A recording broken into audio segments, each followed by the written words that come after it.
Bien-aimés dans le Seigneur, que le Seigneur vous bénisse. Donc, sur instruction du pasteur régional, nous n'allons pas enseigner aujourd'hui le sonder les Écritures, mais nous allons, pour les 3 prochains dimanches, enseigner des séminaires dans le cadre des préparatifs pour l'évangélisation de masse qui s'organise bientôt dans notre région.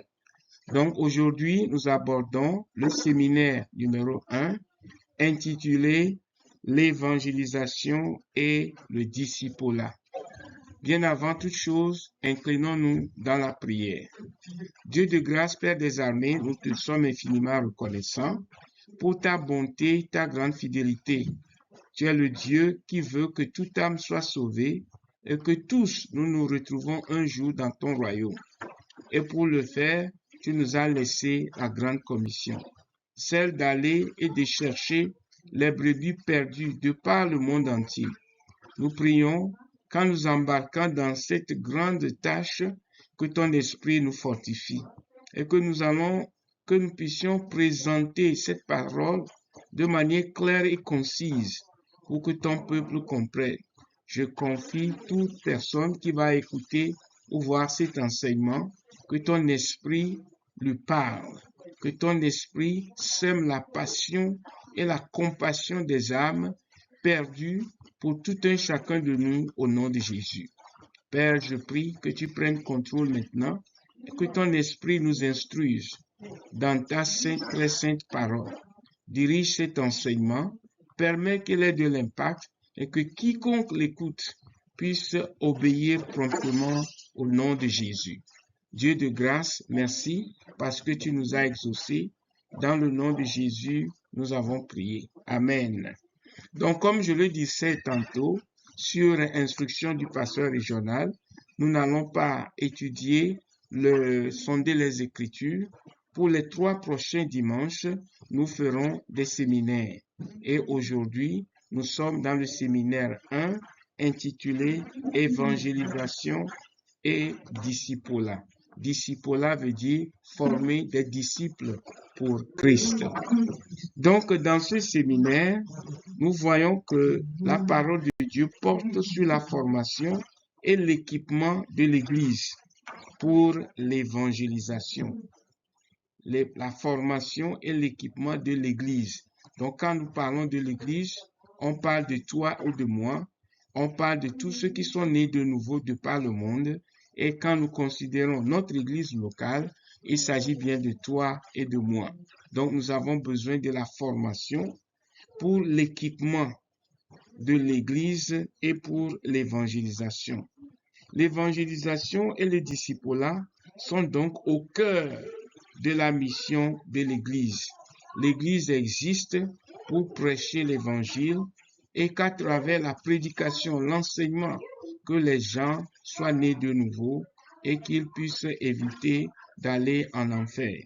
Donc chaque croyant est appelé à participer à cette grande commission qu'est l'évangélisation. Voyez, donc c'est très important pour nous, car c'est le Seigneur même qui a donné les consignes pour qu'on puisse les voir. Et quand vous visitez la parole de Dieu, il y a beaucoup de passages qui sont donc très clairs sur le sujet. Donc la formation est essentielle pour une église qui veut effectuer l'œuvre missionnaire. Alors, la formation, c'est le moyen par lequel chaque membre de l'Église est préparé pour devenir un disciple, rendu capable de s'impliquer dans le ministère de la réconciliation en accomplissant la grande commission qui nous est décrite dans Marc chapitre 16, verset 15 et dans Matthieu chapitre 18, les versets 18 à 20, où le Seigneur nous donne l'injonction d'aller de par le monde entier pour édifier les peuples, pour enseigner la parole. Jésus-Christ a choisi pour ce travail au départ 12 disciples et après leur avoir donné une formation de base, il les envoya prêcher le royaume et guérir toutes sortes de maladies et d'infirmités, selon Matthieu 10, le verset 1. L'évangélisation est donc une évangélisation du monde ou de la communauté dans laquelle nous sommes et peut être accomplie et ne peut être accompli que par quelques-uns, mais par tout le monde. Tout chrétien né de nouveau est appelé à servir.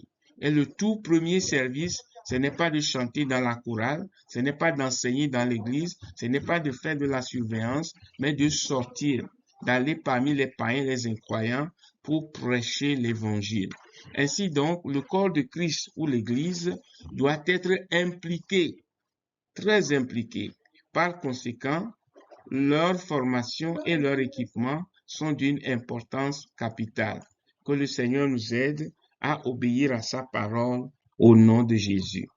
Nous voyons ici le verset à mémoriser dans Matthieu chapitre 28, verset 17. Allez par le monde et prêchez l'évangile de la bonne nouvelle à toute la création. Dans ce verset, nous convie donc à obéir à Dieu, car c'est un commandement qui exprime la vision universelle de l'Église, qui est de gagner des âmes pour le royaume de Dieu. L'ordre est donc donné à tous les croyants, sans exception. Né de nouveau hier, aujourd'hui, tu peux te lancer dans l'évangélisation. Tu peux te dire, mais pasteur, je ne connais pas assez de versets. Je viens à peine de donner ma vie à Jésus, ton témoignage. Même si tu ne connais pas encore la parole de Dieu, ton témoignage, la vie que tu vivais avant, comment tu as été appelé à Dieu, comment tu es devenu enfant de Dieu, ton témoignage déjà suffit pour amener quelqu'un dans le royaume. Donc, l'obéissance à cette grande commission est exigée et c'est ça, pour y arriver, nous devons recevoir la préparation avant l'engagement. Dieu, notre Père, tu le feras et c'est toi qui l'as dit. Ta parole est oui et amen. Il le fera certainement pour nous au nom de Jésus. Donc, nous voyons ici le point 1, la priorité et l'objectif de la formation. La priorité et l'objectif de la formation. La formation prépare les croyants à devenir des disciples engagés. Elle équipe l'Église pour le ministère de la réconciliation, c'est-à-dire le ministère du salut. Et elle enseigne comment vivre une vie sainte et utile à Dieu. Elle fortifie l'engagement. Elle fortifie donc l'engagement envers cette mission. Donc, quand vous êtes formé en tant qu'ouvrier dans l'Église du Seigneur, vous avez toutes les possibilités. Et je vous ai dit, dans Marc chapitre 3, les versets 13 à 15, Matthieu 4, verset 19, Matthieu 9, verset 36 à 38, 2 Timothée 2, verset 1 à 7, 1 Timothée 6, verset 13 à 21. Quand nous lisons tous ces passages, nous allons voir qu'il existe de nombreuses raisons pour lesquelles nous devons entreprendre les programmes de formation dans l'Église. Le manque de formation des membres entraîne l'infécondité, c'est-à-dire le manque de croissance en nombre et en esprit dans le service de Dieu. Le manque de sérieux dans la vie des chrétiens et une attitude négative envers l'œuvre de Dieu et l'absence de zèle pour la grande commission. Donc, quand il n'y a pas de formation, ce sont toutes ces choses qui se passent. Et toutes ces choses dont nous venons de parler ne peuvent pas faire progresser l'Église. Donc, toi qui sors pour aller prêcher l'évangile, tu te formes déjà. Si tu as une âme qui est là dehors, qui dépend de toi pour aller au ciel, tu ne peux pas te permettre de gâcher ton temps dans le péché. Tu vas prier chaque jour pour que le Seigneur t'aide à prendre soin de cette brebis-là. Donc, voyez, c'est un double avantage. Les chrétiens qui sont déjà nés de nouveau sont fortifiés, sanctifiés, encouragés à demeurer dans la foi, et ceux du dehors qui ne connaissent pas le Seigneur peuvent, à travers l'évangélisation, devenir eux aussi des enfants de Dieu. Donc, la formation aide donc l'Église à comprendre comment vivre pour Dieu.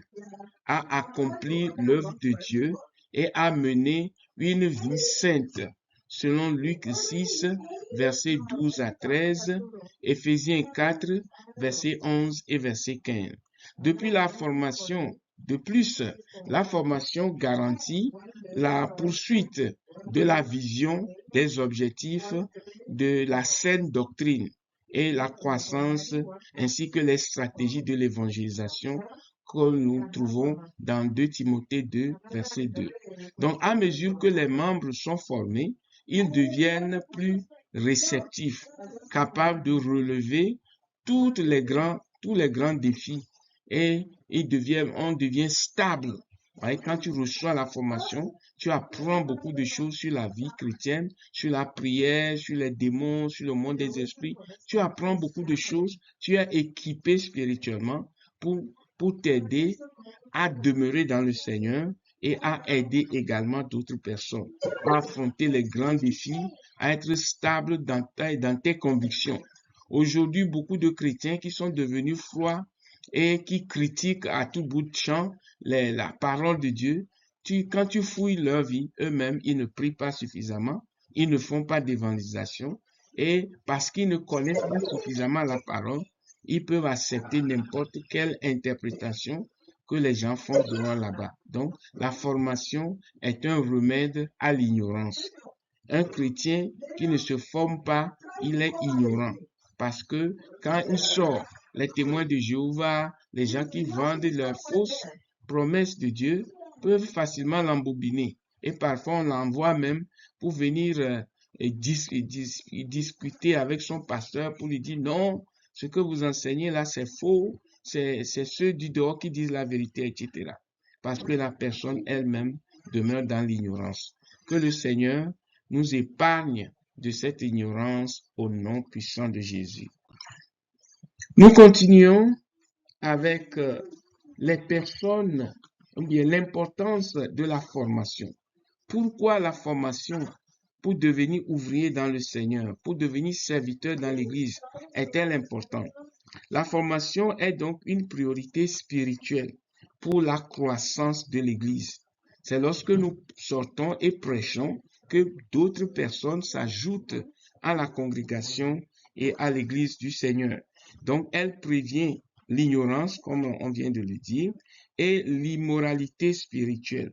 Elle assure la stabilité et de la doctrine dans la vie des croyants. Et elle développe le zèle pour l'évangélisation. Donc, c'est pourquoi, lorsque dans les prochains jours, on va lancer l'appel pour former dans l'Église, mon frère, ma soeur, n'hésite pas, c'est à ton avantage. Va, fais-toi former et tu verras ce que le Seigneur fera dans ta vie. Nous voyons ici les personnes à former. Qui est-ce qu'on doit former? Les personnes qui doivent suivre la formation doivent posséder des caractéristiques propres. Ils doivent manifester le désir de servir le Seigneur et la formation s'adresse donc aux croyants, aux véritables croyants, à ceux qui sont nés de nouveau. C'est ce que vous voyez. Et les candidats doivent craindre Dieu et aimer sa parole. Vous voyez, un enfant de Dieu véritable, pas un chrétien de dimanche, pas un hypocrite, pas comme le disent les Anglais, un church-goer, un religieux seulement, non, un véritable enfant de Dieu. Ils doivent être fidèles et obéissants à la direction spirituelle. C'est-à-dire quand les pasteurs, les dirigeants demandent qu'il faut faire ci, qu'il faut faire ça, sous l'inspiration de l'Esprit, ces personnes qui sont elles aussi habitées du même esprit, doivent pouvoir obéir facilement et sans difficulté. Actes chapitre 2, verset 42, Actes 16, verset 4 à 5, 1 Timothée chapitre 4, verset 13, vous trouverez plus de détails. Matthieu chapitre 26, 19 à 20, Ésaïe 28, verset 9, Luc 16, verset 12 à 13 et 2 Timothée 2, verset 1 à 2 nous donnent de claires instructions sur les personnes à former et quelle doit être les caractéristiques principaux de ces personnes-là. Donc, d'un point de vue biblique, ceux qui sont qualifiés pour la formation dans l'Église sont ceux qui sont véritablement convertis du péché et devenus enfants de Dieu. Ce sont les personnes qui tremblent à la parole du Seigneur, fidèles en toutes choses et obéissant à l'autorité de l'Église. C'est très important. Les dirigeants qui sont placés sur nous, nous devons les obéir si nous voulons être des instruments puissants dans la main de Dieu, parce qu'ils sont venus avant nous, ils ont été formés comme nous et ils connaissent le boulot. Donc quand ils nous enseignent, ils nous instruisent, nous devons leur obéir. Lorsque Moïse devait choisir et former des assistants pour le ministère, son beau-père Jéthro lui conseilla de choisir parmi le peuple des hommes capables, craignant Dieu, des hommes intègres, ennemis de la cupidité. Vous voyez, des hommes capables et intègres qui craignent Dieu, des hommes intègres qui sont ennemis de la cupidité. La cupidité étant ici l'amour de l'argent ou l'amour des choses matérielles. Donc, avant que notre Seigneur Jésus-Christ lui-même choisisse les 12 disciples, il a pris du temps pour prier. Selon Luc 6, versets 12 à 13. Il forma ensuite et équipa pour la tâche d'évangéliser les communautés, les 12 disciples. Et en réalité, c'est cette formation qui a permis aux 12 apôtres de surmonter la tentation d'abandonner Jésus. Quand on devait arrêter Jésus, tout ça, c'est ça qui leur a permis d'être solides, de garder la foi. Contrairement aux foules non formées, ils étaient restés auprès du Seigneur, même dans les moments les plus difficiles. Après son enseignement sur le pain de vie, la Bible dit que dès ce moment, plusieurs des disciples se retiraient et n'allaient plus avec lui. Jésus dit donc aux 12, et vous, voulez-vous aussi vous en aller? Dans Jean chapitre 6, versets 66 à 68, je crois un des disciples lui a dit non, nous restons avec toi car tu es le Fils de Dieu et tu possèdes la parole de la vérité. Donc, ils choisirent en ce moment de rester. L'apôtre Paul également a exhorté Timothée à confier l'œuvre à des hommes fidèles. Est-ce que vous voyez les caractéristiques? Intègres, craignant Dieu, fidèles, capables d'enseigner d'autres personnes. Si la grâce de Dieu est sur ta vie, tu es animé du Saint-Esprit et tu étudies régulièrement la parole de Dieu, l'Esprit te rendra capable d'enseigner d'autres personnes, selon 2 Timothée 2, le verset 2. Donc, en réalité, le service du Seigneur, en résumé plutôt, nous formons afin de faire progresser l'Église. Nous devons donc former des hommes et des femmes nés de nouveau afin qu'ils s'engagent dans l'œuvre du Seigneur. Donc, l'appel est lancé, mon frère, ma soeur, lorsqu'on va demander à ceux qui sont nés de nouveau, comme toi, de venir devant pour remplir des fiches et aller se faire former. N'hésite pas, mon frère, ça te fera du bien, ça fera progresser l'Église, ça aidera les membres de ta famille, les membres de ta communauté. Tu n'as rien à perdre à te faire former, sinon de bénéficier beaucoup et de faire bénéficier de cette formation à tes proches, à tes amis, à tes collègues du travail, aux gens dans le lieu où tu vis. Que le Seigneur nous aide au nom de Jésus. Le processus, comment est-ce que cela s'est fait dans la Bible et comment cela se fait de nos jours? Jésus a appelé les disciples prêts à tout abandonner pour le suivre et dit, suivez-moi et je ferai de vous des pêcheurs d'hommes. Il leur a enseigné les mystères du royaume de Dieu. Il les a formés par la doctrine et par l'exemple. Vous voyez, Jésus ne vivait pas contrairement à ce qu'il prêchait, tout comme l'apôtre Paul, c'était des gens intègres, ils vivaient selon ce qu'ils prêchent. Voyez? Donc, il les a formés par la doctrine et par la vie exemplaire. Et il les a envoyés donc pratiquer ce qu'ils avaient appris. Donc, le Seigneur a suivi une méthode très systématique dans la formation des disciples. Il s'est rassuré qu'ils avaient tout abandonné pour le suivre. C'est très important. Les choses anciennes sont passées, voici toutes choses sont devenues nouvelles.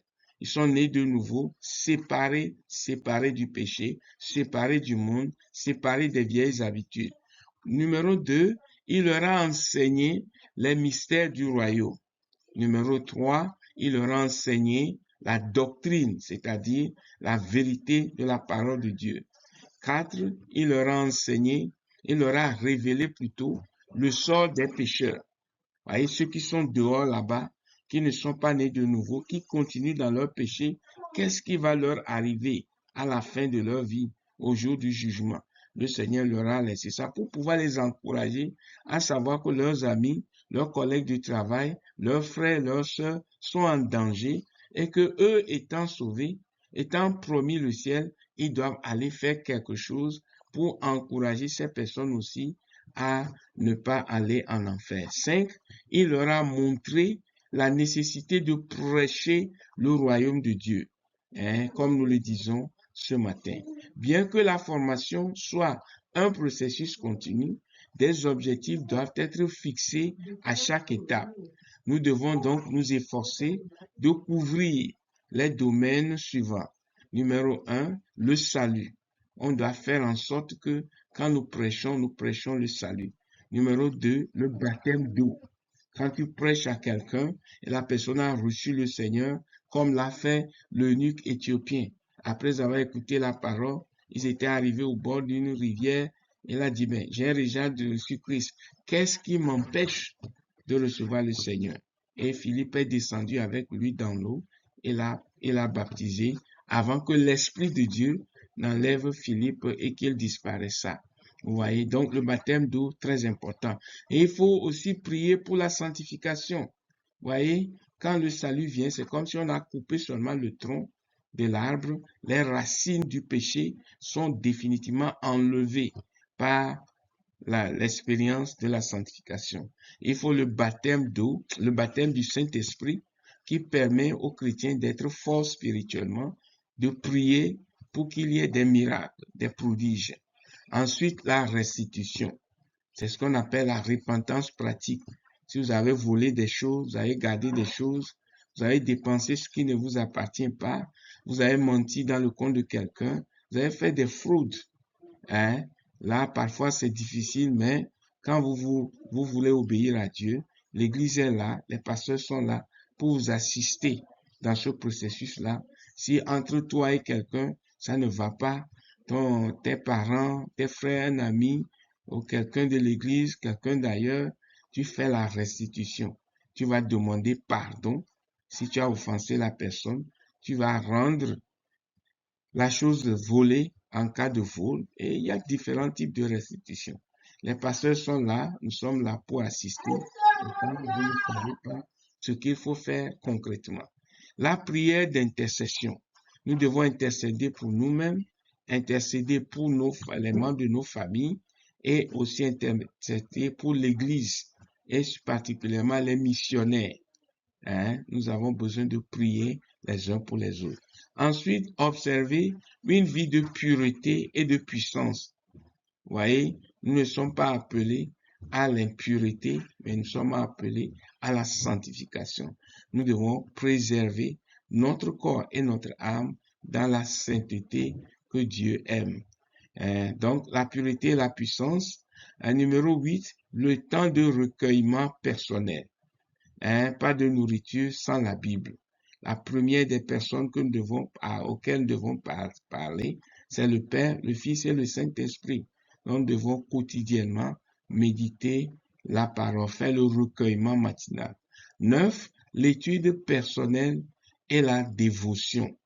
Là, ce n'est plus pour les autres, c'est pour toi-même ça. Pour ton développement personnel, tu as besoin hein, mon frère, d'étudier quotidiennement la parole de Dieu. Dans Josué chapitre 1, le verset 8, la Bible dit que ce livre de la loi, hein, ne soit pas loin de vos bouches, hein, que ne vous séparez pas d'elle, méditez-le jour et nuit, afin que tout ce que vous faites vous réussisse. J'ai essayé de faire un petit plagiat là-bas. Donc, la vision et les objectifs, hein. Ensuite, l'engagement et la consécration. 12, les méthodes de présentation de l'évangile. La présentation de l'évangile, ça s'apprend, hein, ça s'étudie. Et après, maintenant, avec l'aide de l'esprit, tu vas au pupitre, tu prêches bien. Les gens écoutent, ils sont bénis. Tu es béni, l'église est bénie et tout le monde est béni. La direction, hein, du Saint-Esprit, très important. Les visites et les suivis. Hein, visiter les frères un dimanche, 2 dimanches. Un frère n'est pas à l'église, une sœur n'est pas à l'église. C'est notre devoir de téléphoner, de rendre visite. Allez, je vous fais rapidement une anecdote. 2 jeunes sœurs à l'époque où nous étions convertis, et voyez, passaient par le quartier d'un frère et ont décidé d'aller visiter, ne sachant pas que cette visite allait sauver beaucoup de choses. Le frère était vraiment déprimé, il avait eu certains problèmes personnels et il a connu la dépression. Hein, il s'apprêtait le jour-là à se donner la mort. Mais parce que les sœurs avaient visité, elles étaient en mesure d'aider le frère et de l'amener à se séparer de son idée de se donner la mort. Est-ce que vous voyez?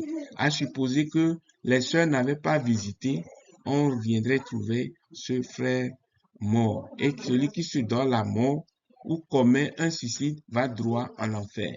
Dieu ne badine pas avec ça. Donc après leur formation, ils ne doivent pas rester inactifs, mais ils doivent être engagés dans l'œuvre de l'évangélisation avec les outils nécessaires tels que les traités.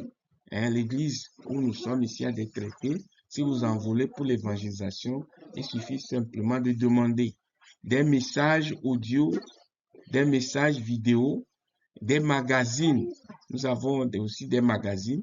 Les messages audio sont sur le website de l'église, l'église nationale, l'église des États-Unis et aussi le grand centre du Nigeria. Hein, si vous demandez, on vous enverra des liens qui peuvent nous amener sur cela. Si vous pouvez télécharger des écrits, télécharger des vidéos, envoyer des messages à vos proches, à vos amis. C'est aussi une forme d'évangélisation. Magazine Miroir des femmes, très excellent pour les femmes et les jeunes filles. Voyez, donc pour la distribution et les campagnes, vous avez les vidéos, les audios, les traités, les magazines pour femmes, les magazines pour enfants, les magazines pour jeunes.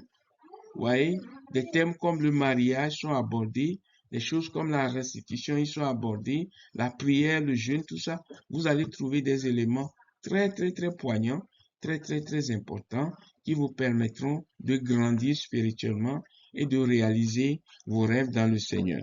Donc, quand quelqu'un est formé, il doit également participer aux autres activités de l'Église. En conclusion, le résultat de la formation et de l'équipement de l'Église ont pour but l'évangélisation qui fera donc que une multitude d'âmes venant à Jésus deviennent partie, hein, de notre communauté, de notre Église. Donc, la Bible dit des princes viendront de l'Égypte, l'Éthiopie accourra les mains vers Dieu. Psaume 68, verset 31. Et le petit deviendra un millier, et le moindre une nation puissante. Car moi, l'Éternel, j'ai parlé. Est-ce que vous voyez? Et dit qu'il a fait et il se hâtera de le faire. Le Seigneur nous bénisse et continue de nous bénir. Voyez? Il dit, moi l'Éternel, Je hâterai ces choses en leur temps. Ésaïe 60, verset 22. Toute forme de désobéissance à cela nous expose aussi à l'abandon du Seigneur et de l'Esprit de Dieu. C'est pourquoi nous devons toujours abonder dans ce sens pour que la joie du Seigneur nous concernant soit parfaite. Je prie qu'il en soit ainsi pour vous et pour moi au nom de Jésus. Les domaines de formation. Alors, nous parlions depuis lors de formation. Quels sont les domaines dans lesquels les enfants de Dieu peuvent être formés pour pouvoir couvrir la demande d'urgence au palais ou bien dans la maison de Dieu? La formation couvre le salut et la sanctification. Vous voyez, on va vous enseigner sur le salut et la sanctification. Elle inclut la prière, la vie dévotionnelle et l'étude biblique. La prière, la vie dévotionnelle et la dévotion biblique. Elle enseigne aussi des méthodes de présentation de l'évangile qui est très, très important. Que le Seigneur nous aide au nom de Jésus. Donc, après avoir fini tout ça, nous avons besoin de la mise en pratique. La mise en pratique. Les croyants formés doivent être activement engagés pour l'évangélisation. Si tu as été formé ou devenu un ouvrier, la première des choses après ta formation, après ma formation, c'est que nous allions travailler pour le Seigneur en sauvant des âmes et en les amenant au milieu de nous. Ils doivent donc utiliser des outils adaptés pour peindre ces âmes-là. Que Dieu nous aide au nom de Jésus.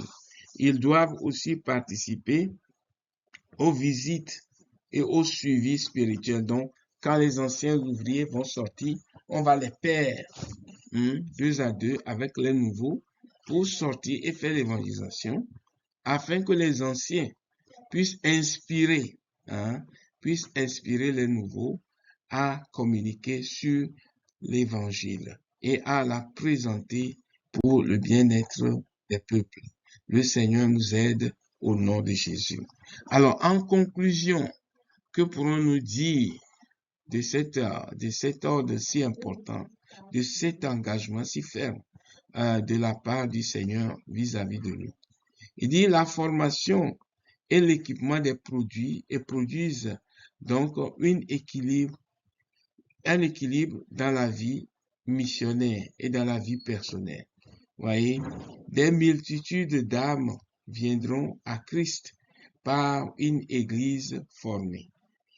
Et Dieu accomplit ses promesses à travers des croyants préparés. Vous voyez, donc il faut une certaine préparation. L'église formée donc fera la croissance de ses membres. Si on mettait seulement 15 personnes, Dieu voulant, ça peut doubler ou tripler selon ce que le Seigneur peut faire pour nous. C'est pour cela que nous ne devons pas badiner avec le devoir sacré qui est l'évangélisation. L'église fermée verra donc la croissance et spirituelle et numérique donc de ses membres. Que Dieu nous fortifie et que son esprit